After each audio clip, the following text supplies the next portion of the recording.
오늘 함께 나눌 복음 묵상 구절은 마태복음 22장 34절에서 40절입니다.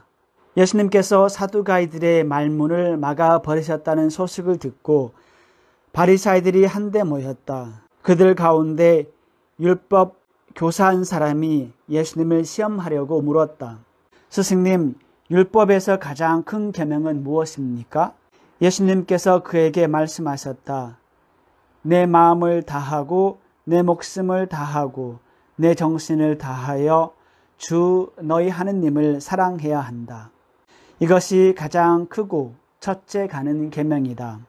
둘째도 이와 같다. 내 이웃을 너 자신처럼 사랑해야 한다는 것이다.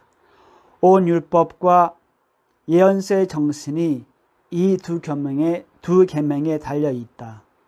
예수님께서 그 수많은 율법을 요약해서 알려주십니다. 어떤 계명이 제일 중요한지. 아시다시피 구약에서는 수많은 율법들이 있었습니다. 613개의 율법이 있다는데 제가 보기에는 어쩌면 더 많았을 수도 있어요. 더 많았던 것 같아요. 그런데 예수님께서 율법과 예언서의 정신이 담겨 있는 두 계명을 알려주십니다. 첫 번째 계명은 신명기 6장에 나옵니다. 그리고 두 번째 계명 레위기 19장에 나오는 내용입니다. 신명기 6장에요. 이렇게 나오죠. 이스라엘아 들어라. 우리 하느님은 한 분이신 주님이시다. 너희는 마음을 다하고 목숨을 다하고 힘을 다하여 주 너희 하느님을 사랑해야 한다. 아시다시피 신명기는 이스라엘 백성이 40년 광야 생활을 마치고 약속의 땅에 들어가기 직전입니다. 모세가 당신의 마지막 설교를 전 이스라엘 백성에게 해주는 겁니다. 그 시나이산, 하느님의 산에서 맺었던 계약을 상기시켜 주시면서 무엇이 제일 중요한 계명인지 이스라엘 백성에게 알려줍니다. 그러면서 하시는 말씀이 너희들이 이 계명을 잘 지키면 약속의 땅에 들어가서 번성할 것이다. 하느님의 축복을 받을 것이다 라고 합니다. 레위기 19장입니다.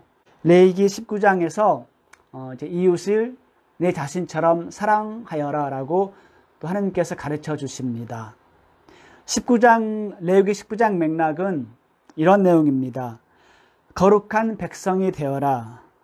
나 주 너희 하느님이 거룩하니 너희도 거룩한 사람이 되어야 한다. 제 묵상 들어가겠습니다.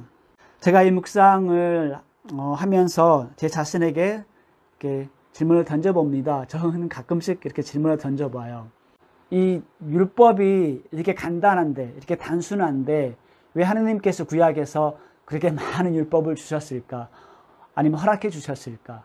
제일 중요한 건 하느님을 사랑하고 이웃을 사랑하는 거잖아요. 그런데 왜 그렇게 많은 율법을 모세를 통해서 주셨을까? 그리고 허락해 주셨을까입니다. 어떻게 보면 정말 이 두 계명만 저희 그리스도인들이 제대로 지킨다면 아주 행복한 사회가 될 것 같아요. 다른 계명들, 다른 법들도 필요하지 않을 것 같습니다. 하느님도 아시고 어쩌면 유다인들도 잘 알 겁니다. 그런데도 불구하고 우리 인간들은 많은 법들이 필요합니다. 각 국가마다 수많은 법들이 있습니다. 구약뿐만 아니라 다른 종교들도 마찬가지예요. 네, 이유 중에 하나가 저희 마음이 어두워지기 때문입니다. 저희가 죄를 지으면서 그리고 너무나 많은 죄로 구성된 그 사회 안에서 지내면서 저의 마음이 어둡게 됩니다. 그리고 하느님도 알아보지 못하고 우리의 마음에 새겨진 하느님의 계명도 저희가 알아보지 못합니다. 그렇기 때문에 많은 죄를 짓게 돼요. 그런데 주님께서 알려주십니다. 제일 중요한 건 모든 율법들의 정신은, 목적은, 의미는 하느님을 섬기는 거고 하느님을 사랑하는 거고 우리 이웃을 사랑하는 겁니다. 내 자신처럼. 내 마음을 다하고 내 목숨을 다하고 내 정신을 다하여 주 너희 하느님을 사랑해야 한다. 저희가 이제 묵상하는 시간이기 때문에 이런 묵상을 할 수가 있습니다. 저희가 지금까지 마테오 복음 묵상을 해왔습니다. 그렇기 때문에 예수님을 바라보세요. 예수님이 하신 말씀, 예수님이 하신 행위를 바라보면서 예수님께서 어떻게 이 첫 계명을 지키셨는지 저희가 묵상할 수가 있습니다. 여러 가지가 있지만 저는 이런 생각을 해보았어요. 두 가지로 나눌 수가 있습니다. 하나는 예수님의 설교 안에서 예수님께서 어떻게 하나님을 사랑하시는지를 저희가 알 수가 있습니다. 특히 참 행복 선언 그리고 주님의 기도입니다. 두 번째는 예수님이 하셨던 행동, 활동들입니다. 근데 저 자신에게 도움이 됐던 묵상은 오로지 예수님과 하느님만이 알 수 있었던 그런 사건들이에요. 예를 들면 광야에서 예수님께서 유혹을 받으십니다. 아무도 몰라요. 하지만 그게 하느님 아버지의 뜻이기 때문에 당신 스스로 광야에 가서 40일 동안 기도하시고 희생하십니다. 이스라엘의 구원을 위해서, 우리의 구원을 위해서. 당신이 필요하지 않은데 가서 그런 시험을 받습니다. 하느님 아버지께서 원하시는 것이기 때문에. 요르단 강에서 세례를 받으십니다. 죄인들과 함께 요르단 강에 가셔서 세례자 요한으로부터 그 회개 세례를 받습니다. 오직 하느님 아버지만이 아세요. 왜 예수님이 그런 세례를 받으셨는지, 왜 죄인들 속에 끼어서 세례를 받으셨는지. 그렇기 때문에 하느님 아버지께서 알려주십니다. 이는 내 사랑하는 아들, 내 마음에 드는 아들이다. 예수님께서 가끔씩 홀로 기도하는 모습이 드러납니다. 하느님 아버지만이 알아요. 예수님의 마음을. 홀로 외딴 곳에 가셔서 기도하십니다. 그리고 지금부터 저희가 묵상을 할 건데 예수님의 순환입니다. 예수님의 순환, 예수님의 죽음. 하느님 아버지만이 아세요. 그럼에도 불구하고 예수님께서는 다가가십니다. 그리고 마지막 장면은 이스라엘 지도자들의 위선을 강력하게 밝히실 때의 모습입니다. 그것도 하느님 아버지 예수님만이 아십니다. 왜 그렇게 하시는지. 그런데 그들의 위선을 주님께서 강력하게 밝히십니다. 특히 23장, 내일 저희가 묵상할 건데 정말 드러나요. 그럼으로써 당신의 순환이 다가온다는 것을 아시면서도 하십니다. 그런 묵상 저희가 해볼 수가 있습니다.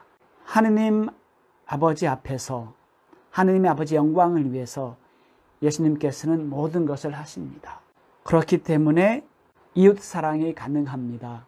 구약에서나 신약에서나 저희가 좀 안 좋은 모습을 볼 수가 있습니다. 율법학자들, 수석 사제들이 매일같이 기도하고 또 성전에서 제사를 바치잖아요. 그런데 이웃 사랑을 하지 않습니다. 저희 그리스도는 마찬가지예요. 기도 열심히 하시고 성당에서 가고 또 저희 사제들 같은 경우에는 매일같이 미사도 바치잖아요. 거룩한 미사. 그런데 저희 행동을 보면 거룩하진 않아요. 그리고 어떤 분들은 그렇죠. 이웃 사랑 실천을 잘 못합니다. 왜 그럴까? 그렇죠? 저희가 겉으로 의무적으로 예수님을 하나님을 섬기면 이웃 사랑도 잘 되지 않는 것 같아요. 내 이웃을 너 자신처럼 사랑해야 한다. 하느님을 저희가 정말 온 마음으로 경외하고 사랑한다면 자연스럽게 나의 이웃도 사랑하게 될 겁니다. 왜? 그게 하느님의 마음이시니까요. 하느님을 사랑하는 사람은 하느님 마음을 닮아갑니다. 하느님과 함께 지내시는 분은 정말 마음의 일치를 가지고 함께 하시는 분은 당연히 하느님을 닮아가겠죠. 그리고 또 이런 생각이 들었습니다. 어떤 자매님이 어떤 저희 모임에서 해주신 말씀인데, 자기는 3남매 중에 막내 딸이 돼요. 그래서 막내 딸이다 보니까 아버지 사랑을 많이 받았다고 합니다. 특별히 아버지 사랑이 많이 받았대요. 그리고 아버지가 정말 너무나 많이 사랑을 주셨답니다. 모든 자매 3남매에게 사랑을 베푸셨는데 특히 자기는 막내라서 더 사랑을 많이 받았다고 생각했답니다. 그런데 아버지가 세상을 떠나신 후에 3남매가 모여서 아버지에 대해서 이야기를 하는데 각자 똑같은 이야기를 나누었다고 합니다. 나는 장녀라서 아버지가 나를 너무나 특별히 사랑해 주셨어. 그 둘째는 내가 둘째이기 때문에 혹시나 모르니까 나를 더 많이 사랑해 주셨다. 막내니까 더 사랑을 받았다라고 생각했대요. 그러니까 대단한 아버지이시죠. 아버지의 사랑을 많이 받은 자녀들입니다.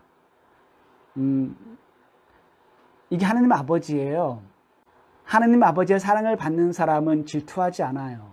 인간이다 보니까 뭐 질투가 생길 수도 있겠지만, 저분이 나보다 하나님 사랑을 더 많이 받네?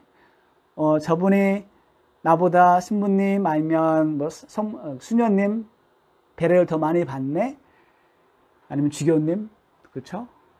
질투하지 않아요. 왜? 내가 아니까.